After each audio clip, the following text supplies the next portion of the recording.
పొట్టు తీయని మినపప్పుని నీళ్లు పోసి పూర్తిగా నానపెట్టాలి.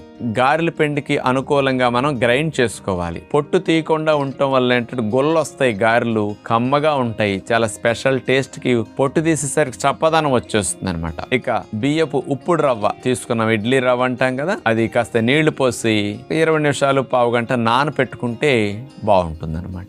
నానపెట్టిన తర్వాత ఆ ఇడ్లీ రవ్వని గారెల పిండిలో వేసేసి బేకింగ్ సోడా అంటే గారెలు గుల్ల రావడానికి కొద్దిగా వేసాం, పచ్చిమిర్చి పేస్ట్ గారెల పిండిలో వేసి ఆ మిశ్రమాన్ని కలిపి 10 నిమిషాలు పావు గంట అక్కడ పక్కన పెట్టుకుంటే గారెల పిండి ఈ లోపు 10 నిమిషాల్లో రెడీ అవుతుంది అనమాట. తర్వాత అరిటాకు మీద కాస్త మేగడ రాసుకుని గారెల షేప్ వచ్చేటట్లు మనం ఆ పిండిని చేత్తో చేసి తర్వాత నాన్ స్టిక్ లో గారెలు వేసేసి చక్కగా గారె ఉడుకుతుంది. పొట్టు తీయని మినపప్పు వల్ల మరియు బేకింగ్ సోడా వాడటం వల్ల చక్కగా స్టీమ్ తో గారెలు మెత్తగా నూనెలో దేవకుండా నిల్వ వచ్చేస్తాయి.